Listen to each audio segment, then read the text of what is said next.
आली नाही, कारण पोरगी जर पाहिजे असेल तर पोरगीसाठी तो पोरगा नोकरीवाला पाहिजे।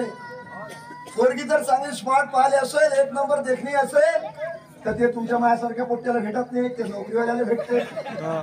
आणि 2 नंबरची पोरगी कोणाला भेटते? ज्याच्यावर पांठेला आहे, एखादा धंदा आहे, किराणा दुकान आहे, पांठेला चालवते, अशा माणसाला 2 नंबरची पोरगी डोंबरी डांबरी भेटते। आणि 3 नंबरचा जो गाय आहे, राहिला सुनला हेबडली हाबडली पोरगी शेतकऱ्याच्या पोट्याला भेटते। म्हणजे शेतकऱ्याच्या पोराचं काही खरं राहिलं नाही। मध्ये येणारं जन्माला येणारं जे लेकरू आहे ते हेंबळ हांबळच निघत राहते। माय इल्लू पिल्लू त्याच्या पोटी बांधणाऱ्याचं पिल्लू, असंच कार्यक्रम आहे आपला सगळा।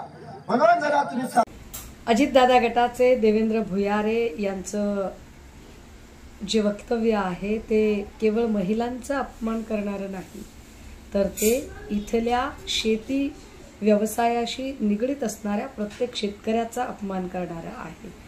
कृषी क्षेत्रासंबंधाने अनास्था निर्माण करणारं आणि त्याच वेळेला कृषी क्षेत्राला वाहून घेणारे जे भूमिपुत्र आहेत त्यांची टिंगल उडवणारं, थट्टा करणारं असं हे वक्तव्य आहे। दुर्दैवाची बाब अशी की शिंदे, फडणवीस, पवार या त्रयींच्या अनेक वाचाळवीरांकडून वारंवार अशी वक्तव्य होतात, पण त्यांना आवर घालण्याची कुवत किंवा त्यांना आवर घालण्याची इच्छाशक्ती सरकारमध्ये बसलेल्या या तिघांचीही अजिबात नाही। आणि त्यामुळे हा मुजोरपणा, हा वाचाळपणा दिवसेंदिवस वाढत जातो, जो अत्यंत दुःखद आहे।